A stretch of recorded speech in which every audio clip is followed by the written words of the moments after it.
Well, Monday means the start of hurricane season, and no one wants a visit from Anna, Bill, or Claudette, just some of this year's storms names. If you're in a hurricane's path and planning to leave your home, protecting your pets can be tricky and requires some planning. Bay News Line's Veronica Cintron found what hounds to huskies, short hairs to Himalayans need and don't need in an emergency.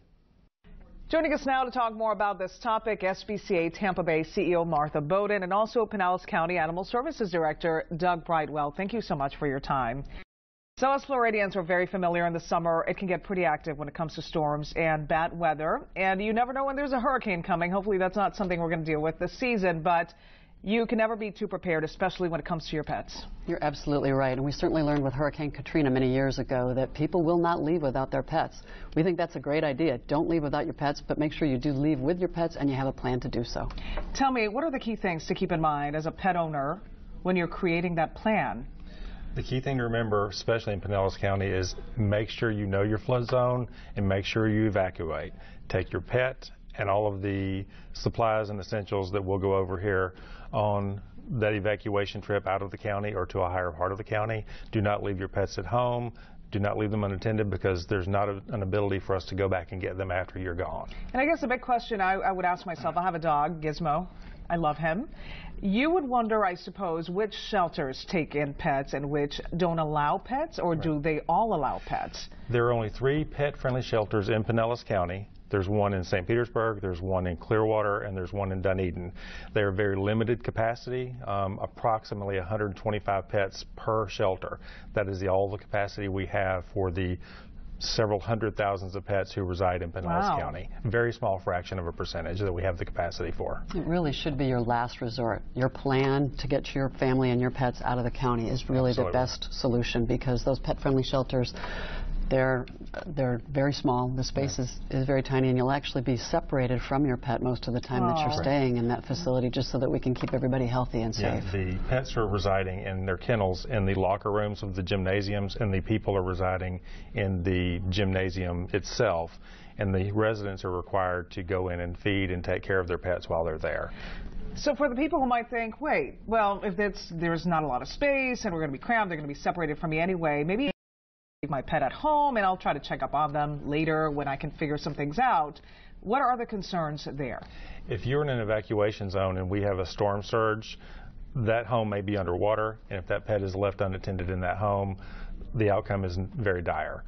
If you're in a non-evacuation zone but you experience wind damage and that pet is home alone, that pet will then be free to escape from that home and be roaming at large, and the recovery diminishes greatly the longer the storm goes on. Not to mention, I suppose, with trees down or power lines down, maybe you have no access to your home, so now this dog is going hours without potty breaks, food, and water, and all of that. Hours or days. Yeah, that's true. And you've also got wild animals and exotic animals in the county as well who could pose a danger to any loose animals that are out there.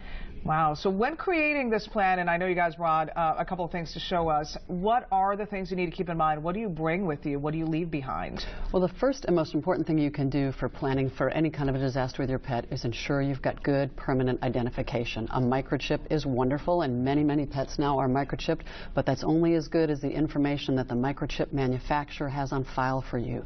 So if you've gotten a new phone, if you've changed your email address, if you've moved, contact that microchip manufacturer and let them know, because that's the only link between you and your pet if you guys get separated. If you don't know who your microchip manufacturer is, you can contact either of our facilities, any animal shelter, or your veterinarian, and they can tell you who your manufacturer is, get you in touch with them, and you can make sure that your information is up to date. That is so important. My dog is microchipped, but in all honesty, now I have to do that myself, because you just kind of do the microchip and you just kind of forget about it. Yep, you're absolutely right. So that's really important. Good permanent identification is great. A tag and collar are also very useful, so we certainly encourage that, especially when you're looking at the potential of being separated from your pet. And then planning ahead, like Doug said, you want to think about, where am I going to go? How many pets do you have at home? And honestly, where could you take them, and how could you get there if it's, power is out, if roads are flooded? What are your options for getting out of the county? And when you get there, where can you go? Can you find perhaps a veterinary clinic that does boarding in a northern part of Florida, where you could go and have an agreement with them in advance to board your pets if you have to evacuate?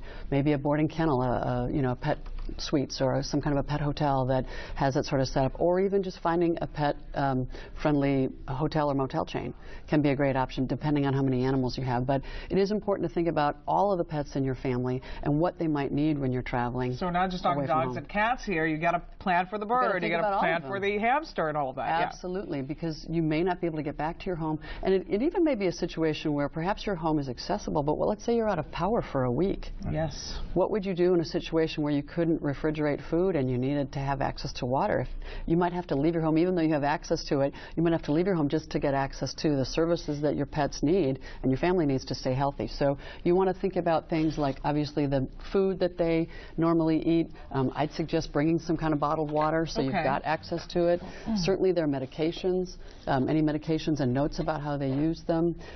Familiar things are nice. If you've got a small bed, small toys, blankets, something that makes the pet feel like, hey, this is my home. That kind of change could give anxiety to a lot of pets. Exactly. So that makes a lot of sense. And certainly pet records. You want to have your veterinary records handy so that you can easily take them with you, and that way, if perchance you might have to leave them in a boarding facility or a veterinary hospital, you can say, here's proof that my pet's current on vaccinations, here's his health history, so he can be safe. And how much of this should you bring? I would wonder myself, you just don't know how long you're going to be out of the house. We recommend 3 to 5 days. If you're evacuating or even going to one of the pet-friendly shelters, if your pet is on a special food or has medication and you're going to be in the shelter with them, or a motel or any of that, bring 3 to 5 days worth of that necessary supplement or food with them so that you keep them on their regular diet, you keep their medication on schedule, and you're not causing other distress situations with them because of that sudden change in diet or lack of medication. For the folks who might think that's great, as soon as I hear of a hurricane approaching the Bay Area, then I'll do the planning.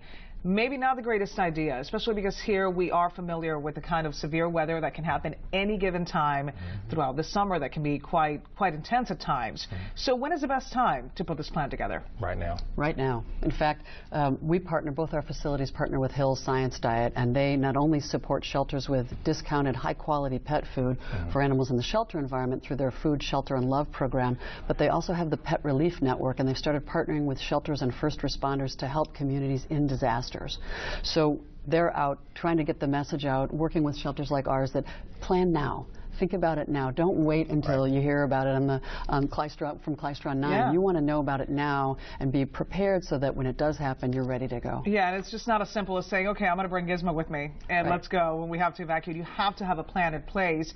Real quick, if you guys can tell me about resources, if anybody needs more information to learn about the process of creating that plan and the options that they have in the event of an evacuation, where should they look They can for contact that help? Pinellas County Animal Services, the SPCA Tampa Bay, Humane Society Pinellas, all can guide them on what to put together in their kit and ready for evacuation. We recommend, just like your family members, your pet should have that go kit ready to walk out the door at a moment's notice. Let's not forget about the little guys, right? Thank you so much, Martha, Doug. Appreciate your time. Thank you. A recent Bay News 9 poll shows your neighbors are split almost evenly on preparing for the season. 28% said they already started preparing. 35% said they will start soon. 37% said they don't plan on preparing. Can you believe that? Bay News 9 has extensive information on hurricane planning on our website, by the way, and our exclusive special airs this weekend. Catch Threat 2015, keeping you safe, Friday at 7, Saturday at 7, and Sunday at 4.